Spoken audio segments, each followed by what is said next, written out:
Hey guys, I'm back here at the gym and I am with Alex. She is up front. We're going to talk about her story, her business, her journey. So you guys know here on this podcast, which is still currently called CrossFit Garage because we're here in the CrossFit Garage gym. We are working to build a firm foundation in fitness, food, and finances. One thing in your fitness is you should have not only sleep, rest, relaxation, but recovery. Sometimes recovery even means, hey, I did a little something to myself. I need to get worked on. So Alex is up front. She pays me rent. I don't even know what she does. So we're going to talk about that. I'm just kidding. I know what she does. But we're going to talk about that today. So Alex, how did you get into this? Yes. So I started my undergrad degree in exercise science. Okay. And to be honest, I wasn't really sure what I wanted to do going through school. I feel like a lot of people are like that. A lot of people change majors. I never changed my major. I just kept sticking with kind of strength and conditioning, exercise science. It was all very interesting to me, just how the body worked and how you can increase function and improve performance, all of that. So tangentially, parents, if you're out there, or kids, if you're out there and you're listening, there's wisdom right there. You could stop and be like, I just got wisdom. I can live a better life. You don't know what you want to do. I have a degree in electrical engineering from Georgia Tech, and I am now a landlord, and I have a gym. Yes. So just keep your options open. Be wise. Don't put pressure on yourself. Yes. Yes. Now, don't do nothing. Yeah. No. Yeah. But yeah. And so, okay, so you decided, hey, I'm getting into this. Did you work for someone for a while? So I actually just did a lot of internships through my undergrad. And then once I graduated, I did an internship down in Miami, Florida with a company called Bommarito Sports Performance.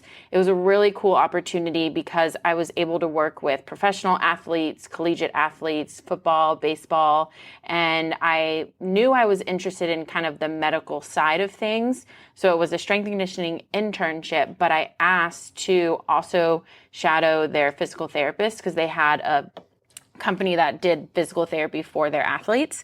And so that was a really cool experience to be in the weight room with the guys and then on the field with them and then also in the rehab room.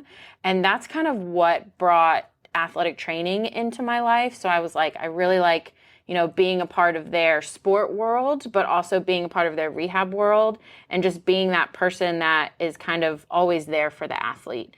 And so that's what brought me to athletic training. And so I spent a year just getting ready, getting, everything together, applying for athletic training school because now athletic training is a master's degree. So, and I applied to the University of Indianapolis in Indiana. It sounds so random that I chose Indiana, but Indiana is actually a very progressive state in the field of athletic training. So a lot of Hall of Famers, a lot of change happens in Indiana. And so when you say progressive, you mean like leading in the industry? Yes. Or cutting edge? Yes, leading in the profession. Because sometimes progressive means words to people. I find out at 50 that some words don't mean what I thought they mean. But yeah, so they're cutting edge. Or they're changing. Yeah, that's right. So you went to the cutting edge state in school. Yep. And what did you learn? What came about of all that? Yep. So I thought that I wanted to be a PT, so physical therapist and athletic trainer. I thought I wanted that combo. But then just as I started to learn more about athletic training, I realized I really didn't need to go to get my physical therapy degree. I could do what I wanted to do without that degree. And so I actually found, it was more towards the end of my time at the university, but I found Myo-Fit. So Myo-Fit is actually now more of a chain, but it started out very organically. So a mentor of mine through the university, I did an internship with her at Myo-Fit. Okay. And so Myo-Fit started in Indiana, in Indianapolis. And so I had a really, really good experience there. And that's where I realized, hey, I really don't have to go to PT school. I can do what I want to do. I can be a part of, the general population, their athletic recovery, and in a clinic setting, and have one of the things that is difficult with athletic training can sometimes be work-life balance, because you see, you see professional sports, they're working all weekend, they're working all week. They may not see their family a lot. And then just the odd hours with some high school athletic trainers, a lot of people love it. It works for a lot of people. It just wasn't one of those things that I saw working for me. And so I liked the idea of being more in a clinic. And so it is true. Stable hours is a lot more stable. So I was a traveling sales guy, and you know how much time they want from you? All your time. Yeah. So I would leave Monday, come back like Thursday night, and you're like, wow, I work for peanuts technically because I'm working 24 hours. I mean, I'm out of state, right? So having a schedule that is more normal with the rest of the world is certainly helpful. Yes. And another piece of wisdom, so you're dropping wisdom that's not even part of the discussion we were going to have. You don't always need to get the degree. You sometimes just need to do the work, right? So I did not get a landlord degree. I don't have a real estate license. I took my first house. I didn't sell it when we moved, and I was like, let's try renting it and see what happens. So sometimes just doing the thing that you want to do. People, if you're listening, just do the thing you want to do. Give it a shot. Yep. I have some friends that like will get an alphabet soup behind their name, thinking if I go to more classes and more certifications and more classes and more certifications, then I will be better. And they never do anything. Sometimes you just need to go out and do it. Right, unless the state's like you need a license for that, then you're like, okay, obviously. And usually that's just so they want your money. They don't really even care. They just like, pay me my cut, please. Yeah, exactly. Yeah. I had that same conversation with my sister the other day. She's much younger than me and is kind of in that stage of her life where she's trying to figure out what she wants to do. And I was like, I found out what I wanted to do by just following what I was interested in. Yeah. Not just sitting there thinking, what do I want to do with my life? Just continuing to follow what piqued my interest and what made me want to learn more. Yeah. And that led me to here. So sometimes not only following your interest, but following and then realizing I don't like it. Like I was like, I want to be a politician. So I made a list. What do I need to be a politician? Well, inside the list, one of them was I should probably go to a Woodstock City Council meeting and see what they do. And now I did student government at Georgia Tech, and I forgot that I hated Robert's Rule of Order. So that's like the system they follow so that it doesn't get rowdy. Like we follow Robert's Rules of Order, right? So there's like certain conduct and certain things you say and do. So we got in there and they started with that. And I was like, oh, and it brought all those memories back. And I'm like, I hate this. What am I doing? I would never make it doing this. And so I walked away. I was, who you did not elect for mayor? Me. So sometimes follow your passion. And if your passion takes you there, you're like, I hate this. Walk away, follow your other passions, right? But follow and see where it takes you. You never know. Okay, so Myo-Fit is is it like a franchise or an affiliate or? Similar, it's kind of an affiliate. Okay. Similar, very much similar like to CrossFit. Yeah. Yes, so I am still able to run my own business, but I am able to use the Myo-Fit brand, and I have the founder. Her name is Sarah Richardson. She is my business mentor, business coach, business partner, all of those things. We went to high school together. No, I'm just kidding. Just totally kidding. Different stage. Right. I don't even know. Yeah. But So you have a mentor. So this is something I talk to people about all the time. If you want to shortcut a process, hire a mentor. Franchises or affiliates are just that. Somebody's gone before you. They've already done it. So you can call them up and be like, hey, I'm running into this problem. It's the first time I've ever seen it. She's going to say, I've seen this problem 100 times. This is why you hire a coach in the gym. And they're like, hey, I can't fix my, like today. We did, so the workout was Grace, and that's 30 clean and jerks for guys 135 pounds, girls is 95 pounds, and you go as fast as you can. I've been doing this for 15 years. I have done Grace probably, 30 times. And I've got trips, ticks, tactics, everything for people. So I gave everybody my tips and tactics, and some of them were like, you are a heathen, because I was like, take your shoes off, use the smaller bar. Drop the bar every time and breathe, go a little bit slower, and they're like, no, but I've done this. I can shortcut your process of getting success. This is what I did. Yeah. So one of the guys, Tim, he's like, his time is a 2:07. And so some guy, JR, just beat him this morning. And he's like, no way, I am so mad. How am I supposed to beat 2:07? So he's like, fine, I'm going to drink your Kool-Aid and I'm going to do everything you say. I'm like, it'll shortcut the process. And he did, so 2:07 was his best time. He just did it in 1:57. Wow. Doing all the stupid Andy tricks. But it's because you have a mentor and you're like, hey, Sarah, have you done this? What rates should I set? Should I include this? Should I not include that? So guys, if you ever want to shortcut a process, and additionally, maybe your back is sore, maybe your arm is hurt, and you're like, what should I do? Weirdly, Hiring a mentor or a coach is like, Alex, hey, I have a thing. I don't know what to do. And you're like, I see this all the time. Yeah, instead of going through it for another month, Come up here. Yeah. So for all you members, she's literally in the front office, right? So you just, like, when you walk in the door, she's right there on the right. Anybody in Woodstock, if you're like, hey, I need somebody to work on me, and we're going to talk about what she does, she is literally right here up front. She can take you into her, well, I guess 24, you could take 24 people in a 24-hour period. I could, yes, and then you would be sleep. dead for tomorrow. Right? Yes. Yeah. So you do have to schedule your time, but she is here. So if you're local, if you're not local, you can find someone like her, look up Myo-Fit. So what is this? What do you do? Who do you work on mostly? Yeah, so I just work on, honestly, generally active people. So we define athletes or active people as just people who are up and moving around. So I would not work on someone who is laying in a hospital bed, but Sure. anyone else I definitely will work on. I have some clients that are just walkers. They just walk for exercise. Some are wedding planners, and so their work is very demanding physically. Some people are CrossFitters, some Olympic lifters, power lifters, runners, all sorts of people.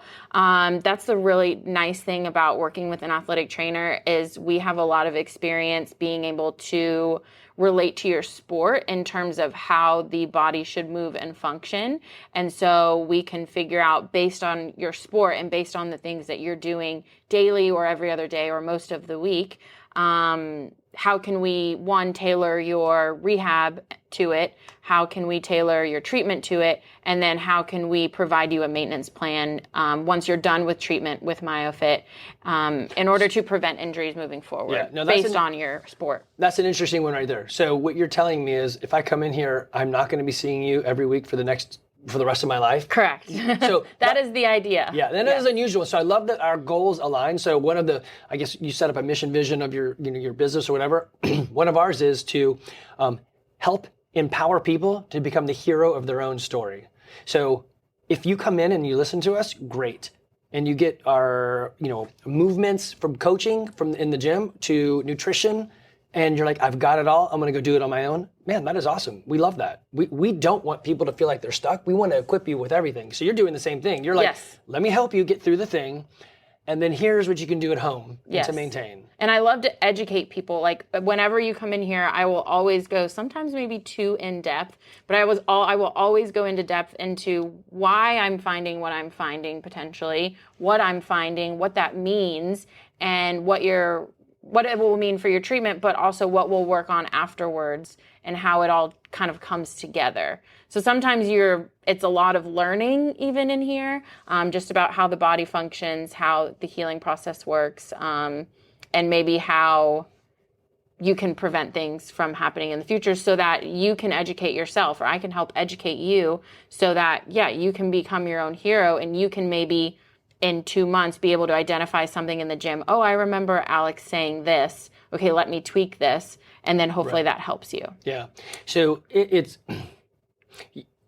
in nearly anything out there in the world today, you could go on the internet and look it up. Absolutely. Everything in CrossFit is out there. YouTube has every movement out there. Yes. Right? Everything that you're probably going to tell people is out there. Now, the one thing, I guess, the big advantage for you over anything is it's really hard to give yourself a massage on your back or massage or whatever, PT. It's hard to fix things where you can't reach them. Yes. So you may need a third party or second party, whatever, to do things to you. But you come to someone like us when you're ready for a coach, a mentor, someone to actually shortcut the process for you. So you come in here, you're going to get educated. I see a lot of people at our gym come in with these like big brown circles or purple circles on their back. What are they doing? Yeah, so that is cupping. And I'll get to cupping in a second, but I want to go back to what you said about Googling, because the body's actually very good at kind of tricking us into thinking that our issue is one place when it actually originated from another place. So that's what I call imbalances, mobility issues, things like that. So you could have knee pain, but it could be coming from an imbalance going on in the hip. Right. And so if you Google, okay, I'm having knee pain, all of this, it'll tell you what to do for your knee. And that may help you for a couple weeks, but give it another month of you going back into what you do for CrossFit, and it's going to come right back. Right. So my goal is to really find the root cause of the issue so that we can work on that. And then that will give you more longevity in your sport, but also in terms of maintaining prevention for that injury that so tangentially, but similar. So I had a couple friends. They're like, man, my shoulder really hurts. My right shoulder, just this trap right here, it really hurts. I don't know why. I'm like, did you buy Diablo 4 just came out. It's a video game. And like, did you buy Diablo 4 and you're playing it on your computer and you're probably left clicking a lot? And they're like, I am. I'm like, yeah, it's because you're left clicking a lot. Why would my shoulder hurt? Because it's all connected, right? So super geeky, I know, but it is funny. You're like, I know exactly what happened. You're clicking too much. Well, and that's a lot what we see too with shoulder pain and neck pain is this forward shoulder posture that a lot of people sit at their desk with during the day, or if they're driving for long periods of time and they're sitting with their shoulder kind of forward. You see that a lot. And so sometimes it's not even what we're doing in the gym, it's just what we're doing on a day-to-day basis consistently. And then over time, our body learns to compensate and then it creates injuries. Right. So, but yes, so the cupping is actually, it's a really cupping cool is from tool. the devil. Just kidding. Everybody loves it. Everybody loves it. It's actually called myofascial decompression. Oh my, but cupping sounds so much easier I to know. say. So myo means muscle, which is kind of where Myo-Fit came from.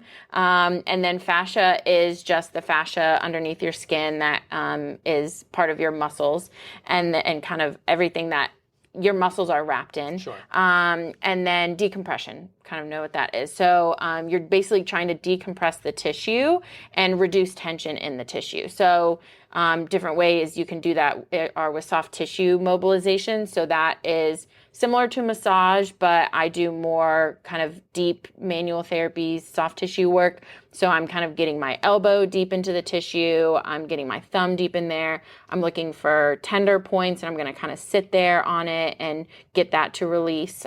Because overall with decompressing the tissue or doing any soft tissue work, we're trying to soften the muscle so that we can lengthen the muscle to improve function. Okay, I like that. Yeah. And so when you cup somebody, what is happening in there? I've seen people use the heat vacuum method and the pump vacuum method. Yes, so I have more of a pump vacuum method. So I have like a little handheld thing that I put the cup on the tissue and then it'll suck kind of the air out of it. Yep. And based on the patient's preference, their tolerance to the amount of tightness that the cupping creates, I can lower the amount of tension that's on there. I've loved using some what I call moving cupping. So I'll put the cups on and then I'll have the patient actually move through a range of motion. So say someone's having low back pain, I'll put the cups along the low back and then I'll have them do some toe touches or some what I call cat camels. So kind of bending and extending the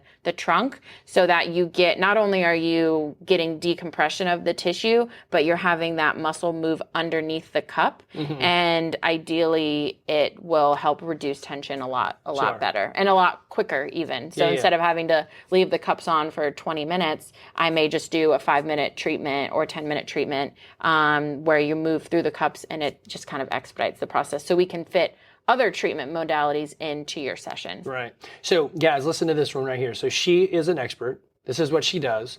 You hire a coach or a mentor to shortcut the process. If you think to yourself, oh, that doesn't really work, well, she wouldn't have a business that does it if it didn't really work. Just like if you were in class today, I coached a bunch of the morning classes and I gave you a lot of tips on grace. Take your shoes off, use a smaller bar, drop the bar, let gravity do its work and breathe. Then you're thinking to yourself, how are these going to help? But many of you hit a PR. Why? Because this is what I do. I can give you tips and tricks and tactics. She is saying the same sort of thing. So if you're out there thinking, I don't know if that'll, give it a shot. Yep. It literally doesn't hurt if you give it a shot. You don't have a contract where if I come in here, then I'm signed up for another year, right? No. So pay as you go. If you're like, it didn't work, don't come back. But it's going to work. Otherwise, she wouldn't have a business. Yeah. Yeah. And I even see a lot of people, like one of the things that I would love to see more and just try to implement more with people is I have a movement assessment. And so it takes people through 18 different movements. And so I'm really able to identify all of these different areas where someone may have limited mobility or may have a muscle imbalance. So if you're getting into CrossFit, or if you've been in CrossFit for a long time, and maybe sometimes you struggle with your snatch, but you don't have any pain, and maybe sometimes you struggle with overhead movement or squatting below parallel or something, but you don't really have any pain, well, let's try and get to maybe an issue, a mobility issue or a muscle imbalance before it becomes an injury. Right. So that way you're not having to deal with pain in the future, but it's something that we can just take, one session and look at all of your different areas of mobility in your body and be able to prevent injury from occurring. So we can set you up for success rather than kind of on the back end trying to catch Fix up. whatever happened. Yeah. Now that sounds like a YouTube video for us to make. You could take me through it and show me how broken I am. Yeah, I could. No, you're so broken, I cannot actually work with you. We'll just I doubt hope that. that you make it the rest of your life.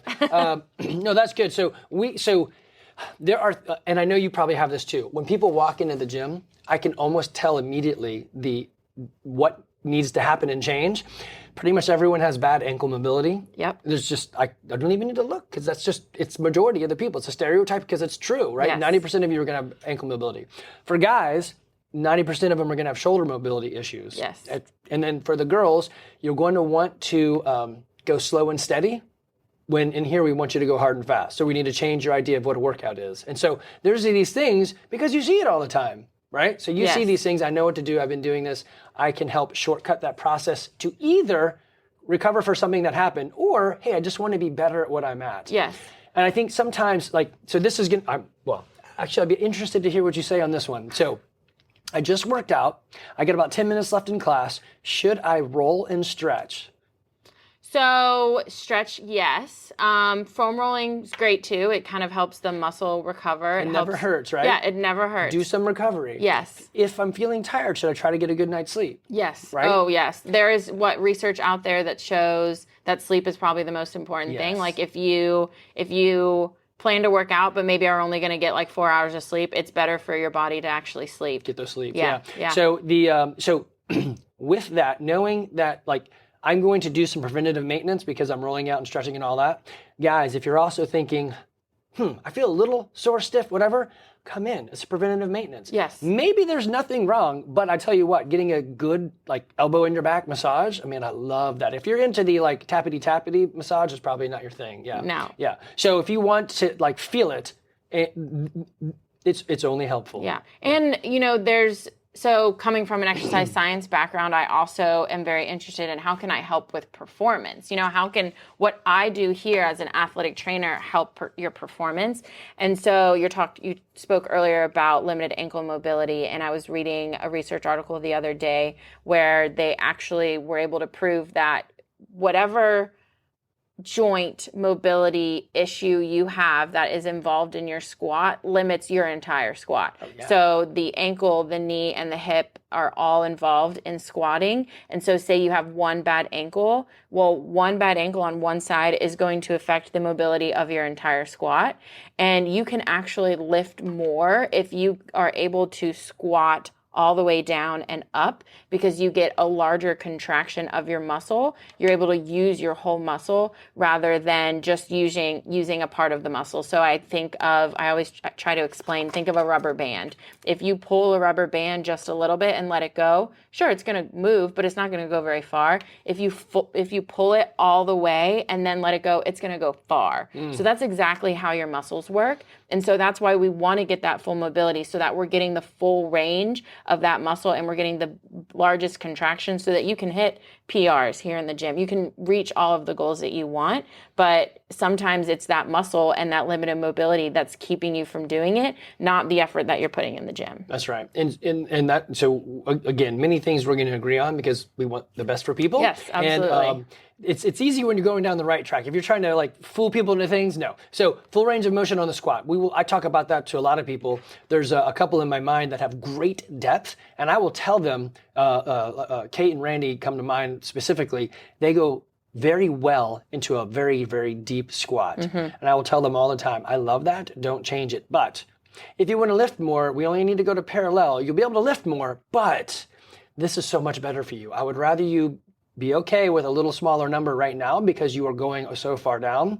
When it counts, you're going to have a much better athletic performance because of the range of motion that you grew through.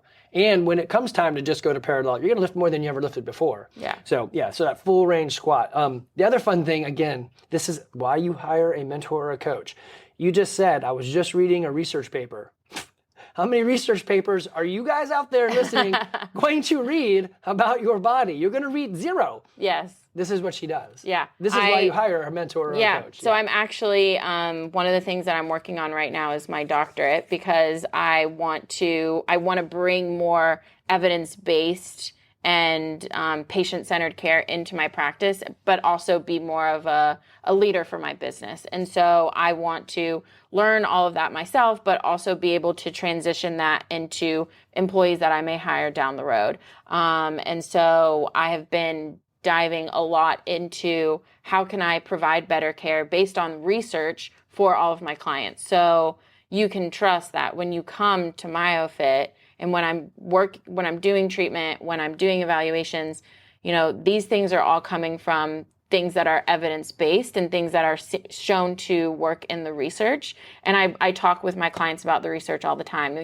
I'm sure you as a coach get questions about, hey, should I do cold therapy? Should I do heat? Should I start taking creatine? And so I've really started taking this approach to taking those questions from my clients and doing some research for them and coming back. And sometimes it's, hey, the research is 50-50. I can't really say that it's going to help, but I can't say that it's going to cause any issues either. So if it's something that you have the time and money that you want to put into, it could help.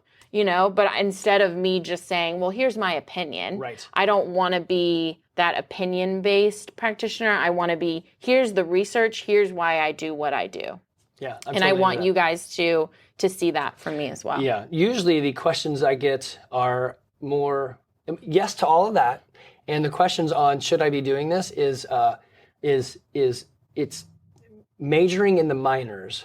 So they're like, hey, what supplement should I take? I'm like, well, how are you eating? Well, I eat at McDonald's every day. I'm like, okay, let's fix that first. Yes. Don't spend your money on the supplement. There's no supplement out there that's going to fix McDonald's every day. Or they're like, their sleep is off. Like, what should I do? I always tell them the easiest thing, like, should I get a heavy blanket? Should I darken my room? Should I get a noisemaker? Should I get eye cover? Should I do melatonin? I'm like, let's do this first. What time do you wake up? Oh, like 8:30 or 9 a.m. Like, okay, wake up early. And don't go to bed until like 11. Do that 3 days in a row. You'll be tired and it'll probably fix your sleep, right? Interesting, yeah. Wake up. Just like major in the majors. Yeah. So so we get like, and again, some of these questions are like, well, I didn't know that it was a minor. Like, should I do cold therapy? Well, are you moving? No. Let's move first. Mm-hmm. Cold therapy doesn't really matter, or heat therapy or infrared. Like, they do move the needle, but what moves the needle more is the major things. Like it's eat, sleep, move, relationships, and taxes. I don't know what the other one was. 5 of these things. So like a big one they have found in this study of longevity that yes, there was a correlation to mobility and strength. So yes, do CrossFit, come to Myo-Fit, things like this. But there was also a huge correlation once you found those people who lived even further was relationships. Those who had good relationships.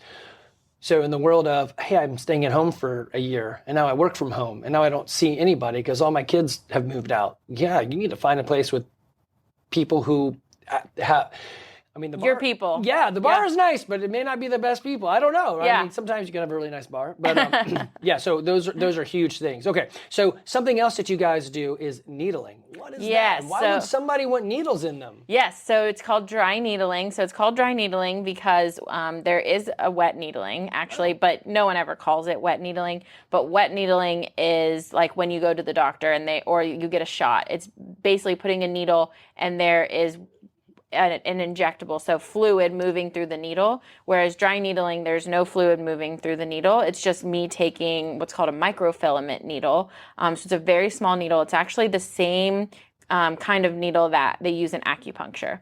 And so the biggest question I get is, what's the difference between acupuncture and dry needling? I was going to ask that. So acupuncture is based off of ancient Chinese medicine.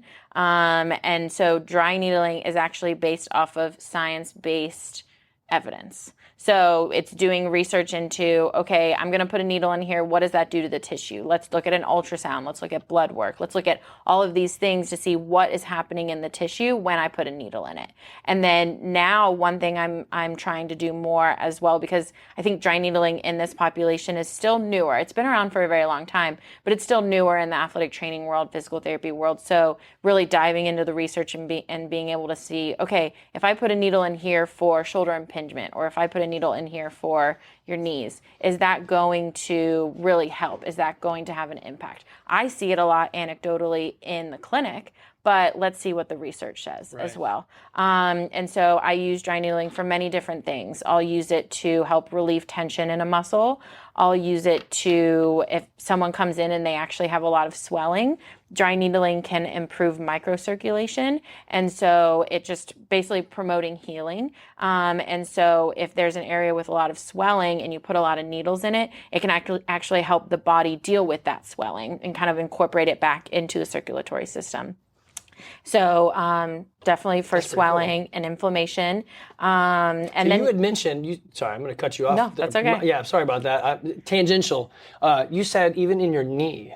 Fascinating. So I tore the meniscus in my knee. Can you dry needle to increase mobility or increase meniscus growth? I don't know. I guess that's promote healing would probably be the idea. Yeah. So the idea would be then to put a needle into your, try to go into the joint space and yes, promote microcirculation, promote healing, things like that. Interesting. Yeah. So one of the things that I learned through the certification course for dry needling was they did a study on people with meniscus tears. And one group, they went in and they repaired the meniscus. The next group, they went in and they just cut the, they didn't do any needling, they just cut open and into the tissue and kind of into the joint, and then they closed it up. So the idea behind that was we impacted the deeper tissues. So what does that do? Just impacting the deeper tissues. And after 12 months, both groups saw the same results. Interesting. So the meniscus is one of those where some physicians are quick to do surgery based on where the tear is, because it doesn't get great blood flow depending on where the tear is. And so they'll jump to surgery. But that was a really interesting study that actually showed that maybe, just time and promoting healing and finding a way to promote healing in the deeper tissues using dry needling can be just as effective. That might be something I'm interested in. So the way I should say it is I was fit enough to be in an adventure race where I was on my mountain bike trying to get out of my clip, but I had some junk in my clip. So when I went to get out, I tore my own meniscus. I just twisted too hard. I'm like, I think that was my knee. So I guess because of their affordable healthcare, my insurance is not very affordable. And so we have the worst insurance out there, being self-employed or whatever. Yep. We go to the surgeon and he's like, you know what? I'm not going to cut you.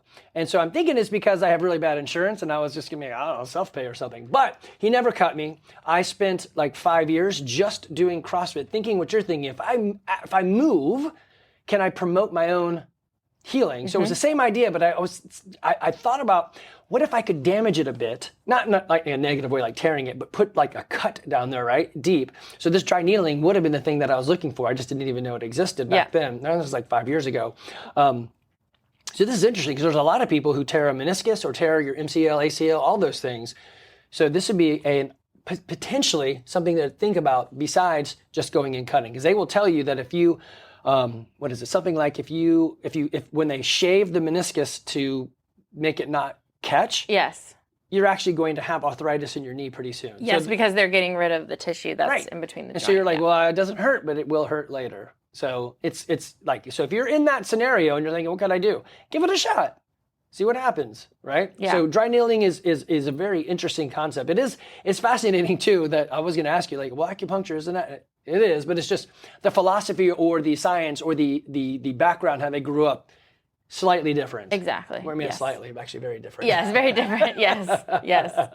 So the kids, random tangential, the kids we got a new dog, and the kids are expressing a lot of allergies with it. So we're like, well, is it the dog? Is it this or that? So my wife took them to a naturopath allergy thing where they're like, hey, I have a bottle of this and that, and it has a frequency, and you put your hands on these things, and it's like, oh, man, does this really work? But it's fascinating. Like, experimental data says that it kind of does, but it doesn't make any sense to me, you know? Yeah. So you're like, I guess it works. I don't know. Yes. But those things are so interesting.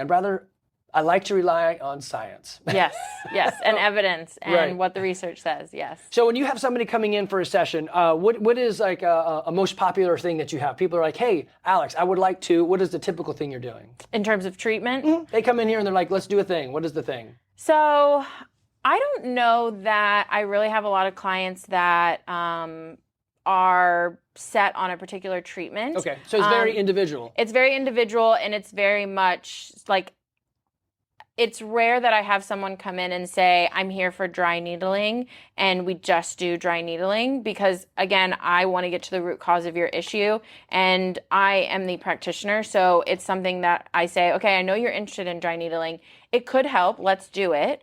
But also I want to do these other things, because this would actually be my treatment plan for you. Right. And again, so if you go to WebMD and diagnose yourself, you're going to find that you're sick and dying. Yes. So, because that don't self-diagnose. Go to an expert. Let them look at you. Yeah. Yes. So that's the best way to do it. That is really good.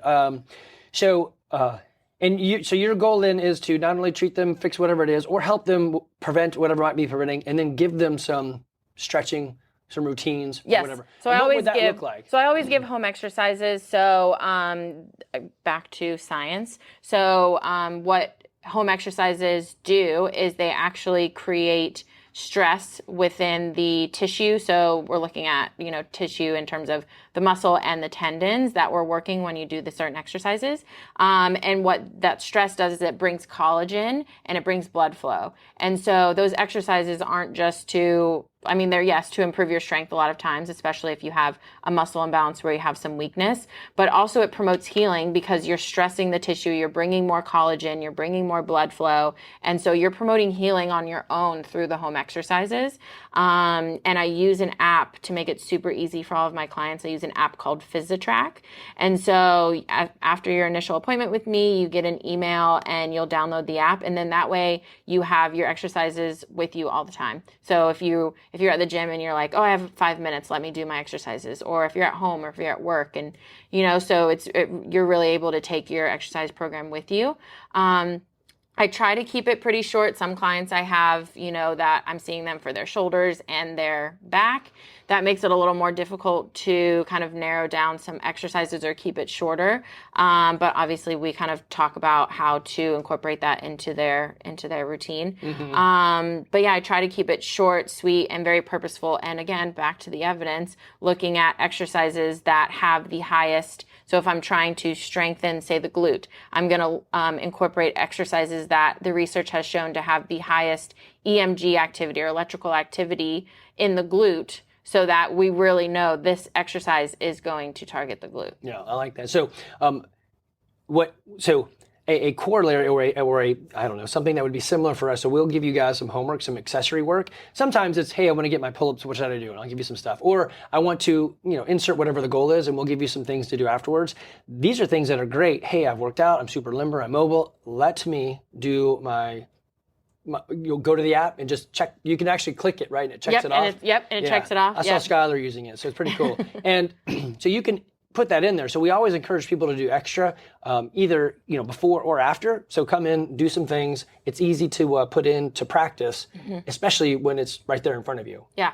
And the nice thing about being here at CrossFit Garage and having a relationship with the coaches is that, with the permission from the client, obviously, because, I am a healthcare provider, so everything is HIPAA compliant. Anything that happens in here, no one in the gym or outside will know about it. No one will even know you were here if you didn't tell them. So, but as long as I have permission from the client, it's great to have a relationship with the coach, or just even be able to say, hey, who's your coach? Tell them this, so Right. So that if it's something where I'm not wanting the client to maybe to squat or to do any overhead work, say, let's figure out, page. Right, let's figure out what you can do in place so that you're still getting a good workout. You're still, able to come to the gym, but we're modifying to make sure that we're not creating more problems for ourselves and putting ourselves in like a negative feedback loop. That's right. We want to stay positive and but keep you in the gym. Yeah, so we tell, I don't know if we should all be saying it, but I tell people all the time, your first goal is to show up. Your second goal is to do whatever you need to make sure you can show up tomorrow. So if you're like going nutso, I'm like, well, are you going to be too sore, too hurt, too whatever? Don't do that. Yeah. I mean, make sure because consistency is the key. Make it a habit of coming in, right? Make it a habit of working on the things that you need to. So I've come up with this little rolling, I don't even use a foam roller. I use a PVC pipe because it hurts more. So you know what I'll do? If I can remember to do it, I will put it in the show notes, Andy's rolling routine. I did it for somebody, so it's on YouTube somewhere.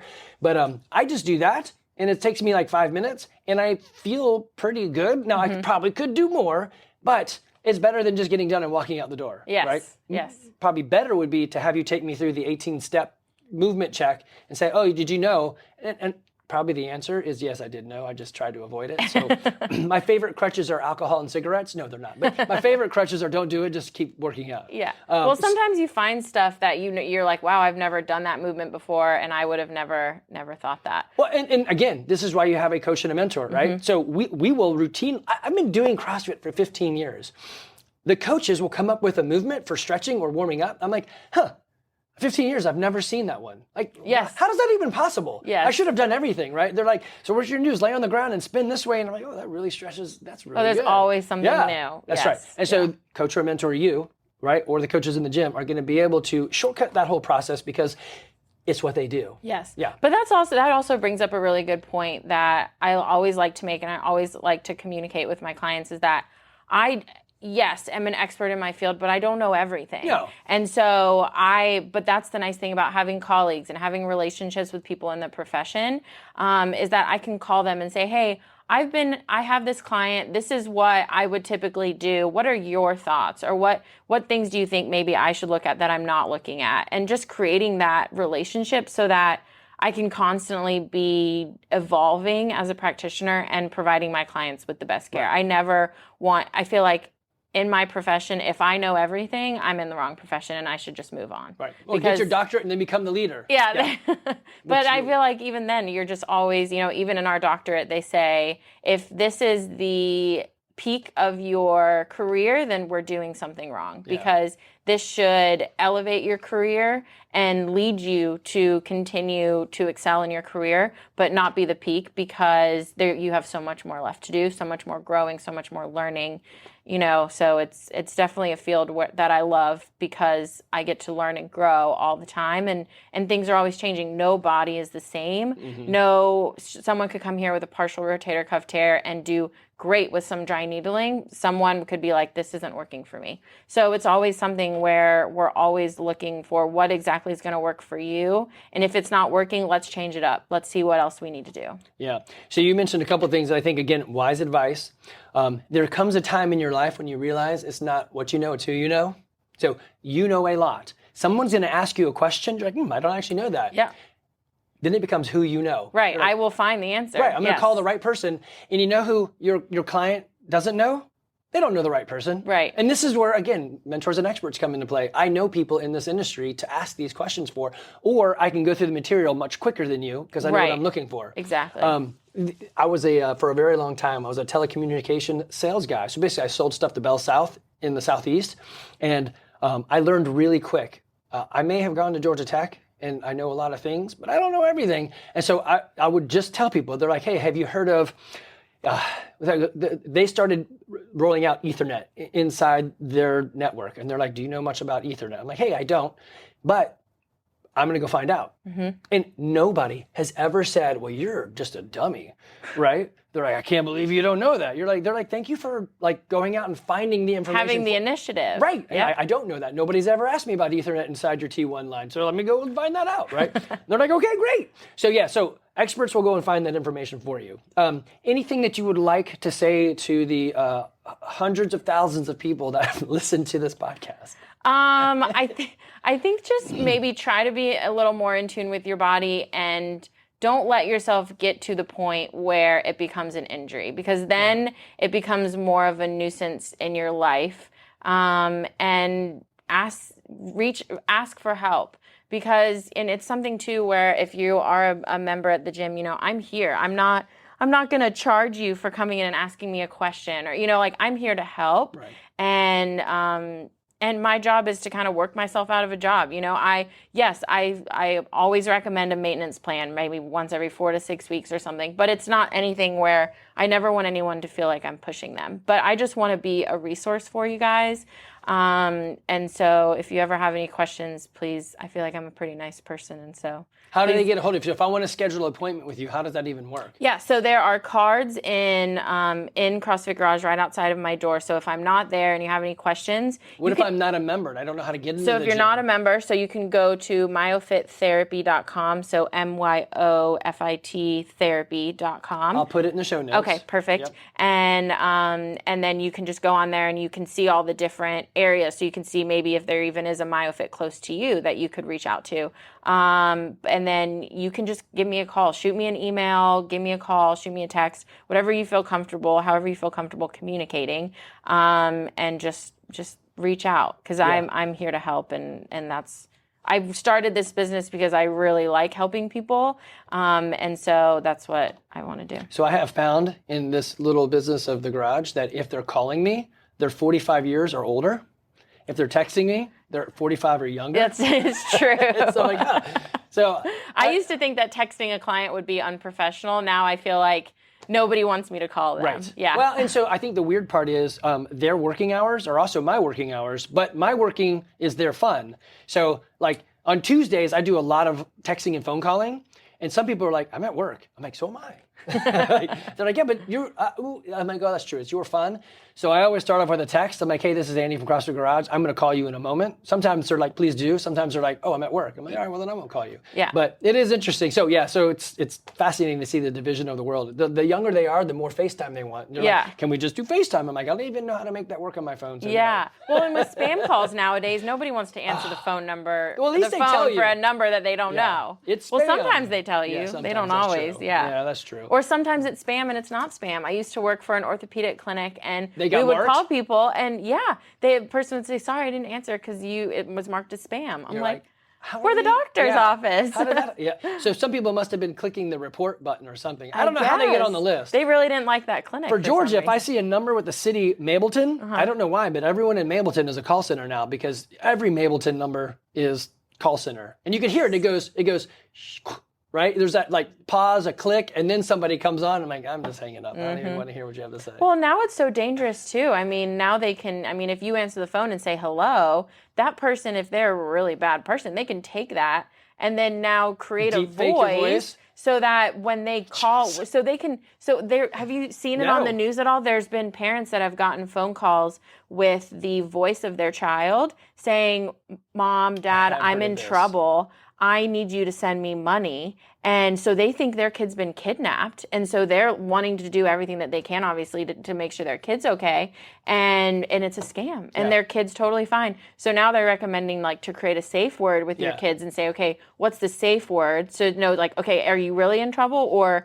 But it's crazy that they can do that with you just picking up the phone and saying hello. Right. So now I don't even answer. I'm just like, you can, if you're meaning to reach me, you can leave a voicemail and I'll call you back. Call back, yeah. Okay, so everybody know that. If it goes to voicemail, she's just making sure you're you. So text first and then call. That's funny. I didn't know that. I always answer the phone and I'm like, hello. Yeah, and with owning your own business, it's a little different. It is. So I have a phone that has a different phone number. I use Google Voice for my business. So that makes it a little bit easier, because when someone calls, it asks, can you say your name? And so I know who's calling me, so then I can answer. That's really cool. So I always answer when unless I'm with a client or in a meeting or anything. Now, so that makes it easy good for the business. If you're with a client, do not answer the phone. Yeah, no. The number of people that I've had to tell people to, they're like, I hate that when you go to a business and the phone rings and they pick it up and you're like, I'm here in front of you. Yeah. No, my phone is on Do Not Disturb when I have clients, because you're paying for my time. That's right. We're going to be hands-on treatment.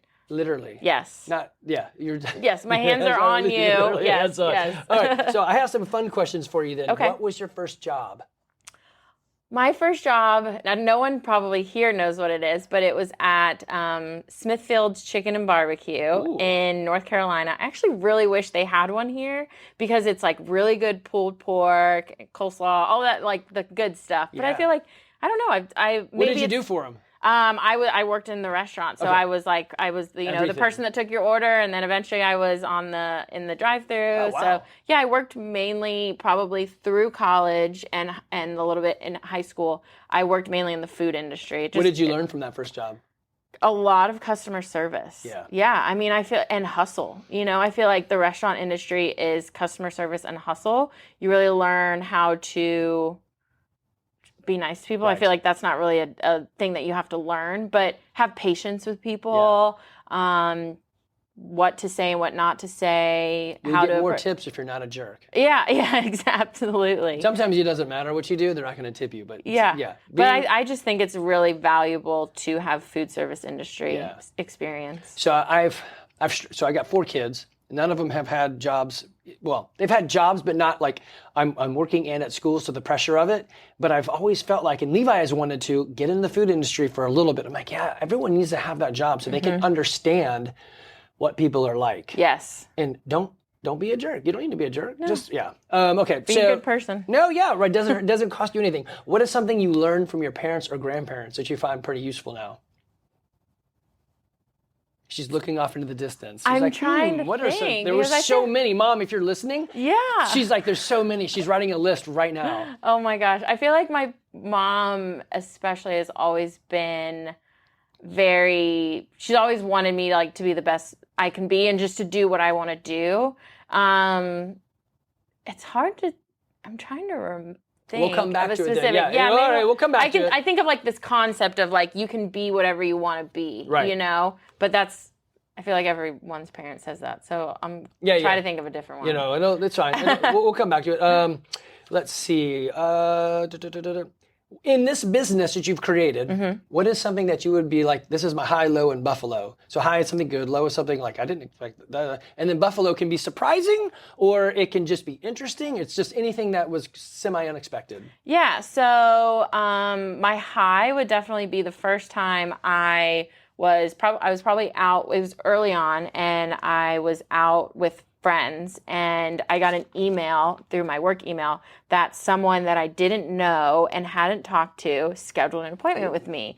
And that was for business owners out there, it was a big thing. Yeah. I was like, okay, this is someone that I didn't create a relationship with. They may either heard of me through one of my current clients or just found me on social media or whatever. But it was like, okay, this is a moment where I'm like, wow, what I'm doing is actually making an impact. Created reach. And I created reach. So that was really cool. Yeah.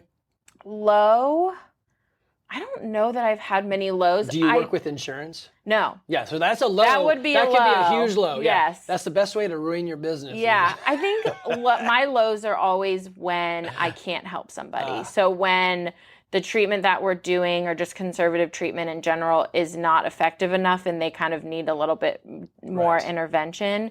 But that's good that always you then a low recommend it for out, me. right? You're like, hey, look, we need to be more. Yeah, and I have a great referral network.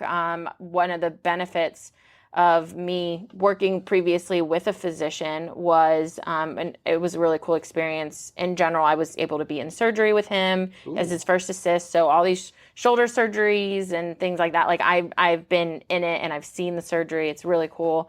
But having a relationship with him is really beneficial because I actually have a decent amount of clients that I've referred to him lately, which is weird. For probably 6 months, I didn't have anyone I needed to refer. And then I had this whole influx of people where it was like, yeah, you need to see a physician for that.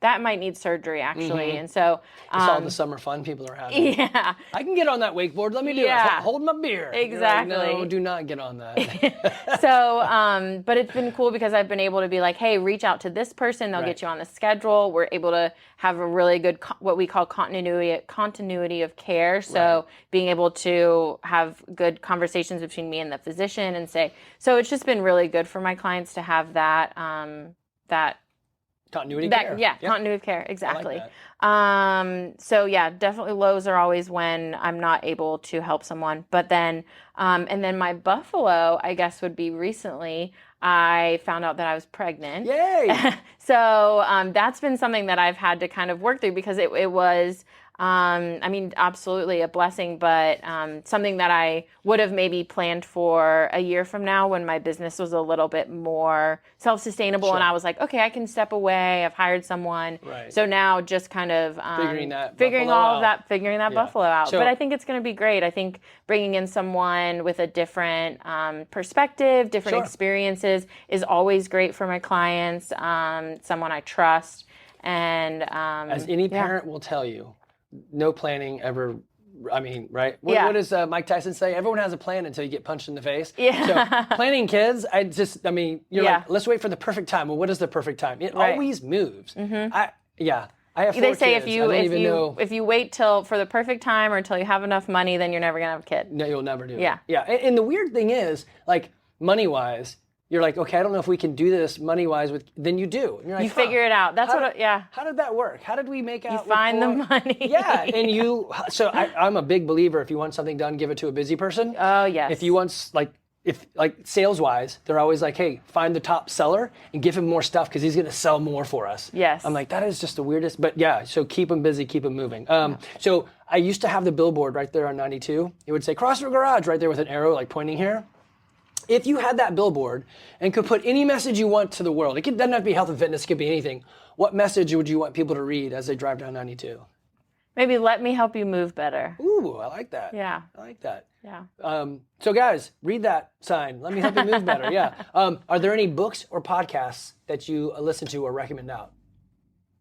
I don't know that any apply to. I've been reading a lot of just for business fun. books. Yeah, sure. Yeah, but I like The Power of Self-Discipline. Ooh. That's a really good one. I'll put it in the show notes. I Yeah. always do. I might add that to my. I listen to a lot of books. I don't read a lot, so I'll add it to my Audible listening. Yeah, I really like that one. I haven't read any lately because I've been deep in school stuff, but That's a lot of reading. Yeah, I like The Power of Self-Discipline because I feel like it can apply to a lot of different aspects in someone's life. So I just did a podcast. I actually don't know if it came out yet, but I reread or re-listened to the 6 books I have on habits. And that's basically creating self-discipline through habitual use rather than just goals. Right. And it's funny. I've listened to them, all of them a bunch of times. Power Habit and Atomic Habit a lot of times.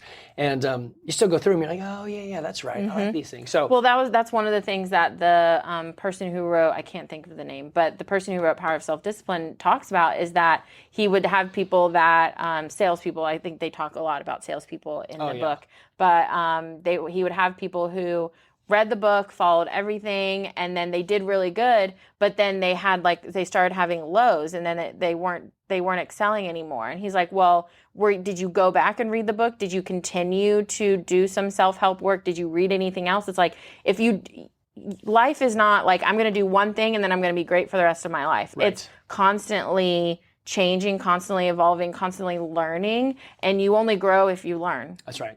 Learning to me, learning is like water to a plant. That's right.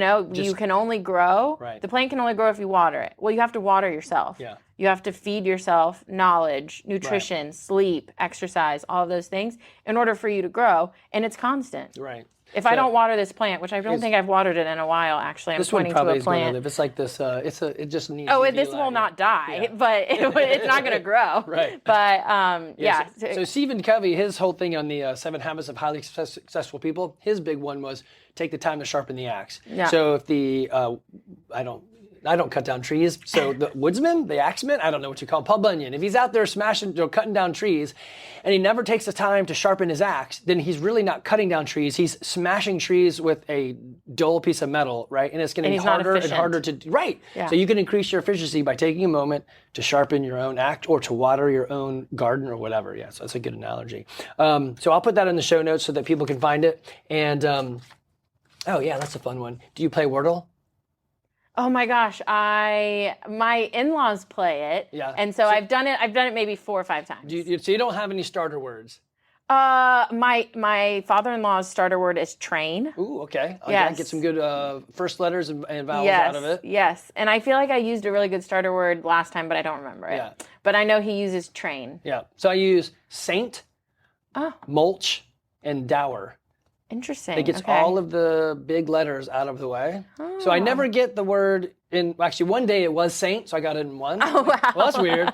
But I'm always 4. My kids are like, you always just do it. I'm like, I'm a engineer. I like the process. Yes. My number 4 is huge. My 3 and 2 are non-existent, but yes. I can always get it in 4. Yes. Yeah. All right. See, that's funny. Like, I feel like like an engineer, you like the process. That's kind of like a lot of what I love the process of like trying to figure out how, like, what treatment's going to work for this person, what's going to work. I'm not psychic. As soon as you come in here, I don't know this is going to work. We need to do this. Right. It's more of, this is what I know will work. Learn. Yeah, let's figure it out together. Yeah, I think similarly, I enjoy coaching, whether I enjoy coaching team sports. I've done that for a while. And I enjoy coaching the adults in the gym because there are challenges that are put in front of you, and you're like, okay, they're not moving well.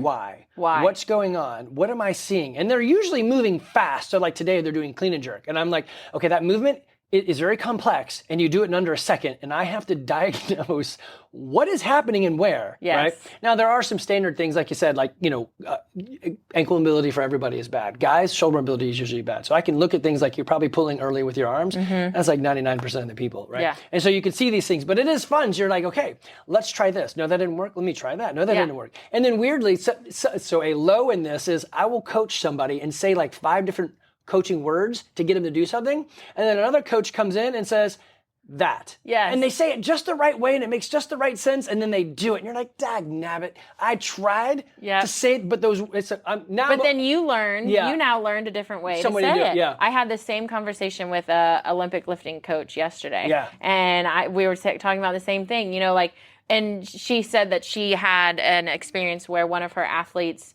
maybe saw like a healthcare professional, I think a chiropractor, and he was trying to explain to how to do a specific exercise, and she wasn't really understanding. And so she's like, I think he got frustrated. And she was like, her coach was like, I don't think he got frustrated because I'm a communicator too, and I want to communicate the right thing. He was probably frustrated with himself that he wasn't able to communicate. He wasn't frustrated with you. Yes, that's exactly it. Yeah. So it's like us people, you, me, chiropractor, like we're all here to help people. Yeah. And so sometimes our frustration may come off to the client or something that like we're frustrated with them, but it's like we're trying to figure out how the best way that we can be who we are for you, how the best way to help you. I said these words to the other guy and it made sense, but it's not working now. Why? And what can I do differently? Yeah. So it's an interesting, it's a fun problem solving, puzzle solving. I love it. I love the challenge. That's why that was what was hard with me about my last job. I wasn't challenged. I wasn't using my skills. And so I love now being able to be challenged all the time and constantly use my skills and solve problems. Yeah. All right, guys. So we are here at CrossFit Garage. Alex's business is inside CrossFit Garage. This is the first front office. It's Myo-Fit. I'll put the link to her website in the show notes below. If you need help with health and fitness, we're here for you. If we are happy, humble, helpful people who want to be healthy and fit now as well as in our 90s. If that resonates with you, you're probably going to really love who we are here. If that's not you, that's okay. We can help you find a gym somewhere else that'll fit who you are and your personality. If you're going to the games, the CrossFit games, we're not that gym for you either, but I know people who went to the games and they have gyms and I can help you get connected with them.